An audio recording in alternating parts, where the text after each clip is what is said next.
we got Tyson because after sending Champ to a trainer for 6 weeks, he went to like doggy boot camp. The trainer said, I think he would benefit from having a friend.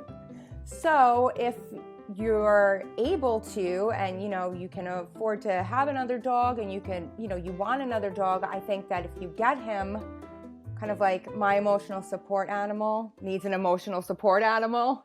The guy was like, you should get him a friend. It will help him with his separation anxiety and his anxiousness, and his extra energy will be spent more with playing with another dog. So that's how we came to get Tyson. And did they mesh pretty immediately, or was there like a transition phase? Absolutely not. I see all these videos on social media of people bringing home a second dog in like a basket or a box, and it looks so great. Like everyone's so happy. Champ hated him. I think he was mostly upset because maybe he felt like it was taking me away from him. You're coming into my space with my human. When all these other people are showing these happy interactions when they first meet, I was hysterical crying. I want this other dog. I want Champ to get along with him. We had to take the other dog to my in-laws' house and give them little meetings at a time. So like a half an hour of meeting at a time on a different ground. So I would take Champ to my in-laws' house with the new puppy and Tyson, and they would play together there. And then after about like a week or so, they started getting used to each other where I could bring Tyson into the house. I would have to just give them limited interactions.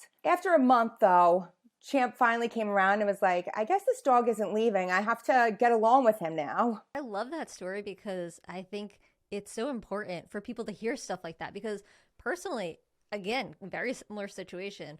A few years back, I mean, to be fair, Ozzy had been an only child for, 10 years. And then I decided, oh, I'll foster a dog. Maybe I'll adopt this dog. We'll see. But I'll volunteer to foster a dog. And it was the same thing. They hated each other. Ozzy was like, what are you doing here? And then this other dog who was bigger than Ozzy, like they would fight each other. I was like, I was hysterical crying. Like, I was like, I love this dog. I would love to keep him, but like they don't like each other. So like eventually he got adopted by somebody else, which was great.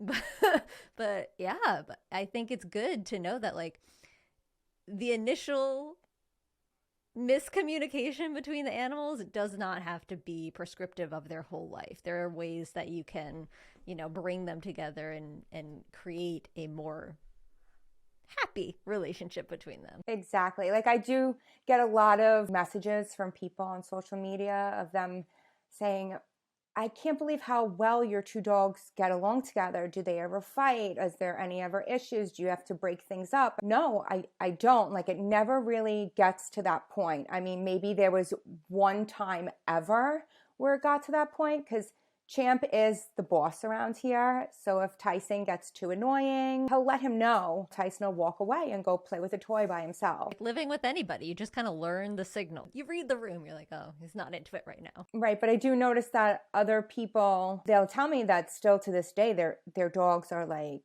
8, 9 years old and they still don't get along with each other, And I'm like, you have to put the work in when they're younger.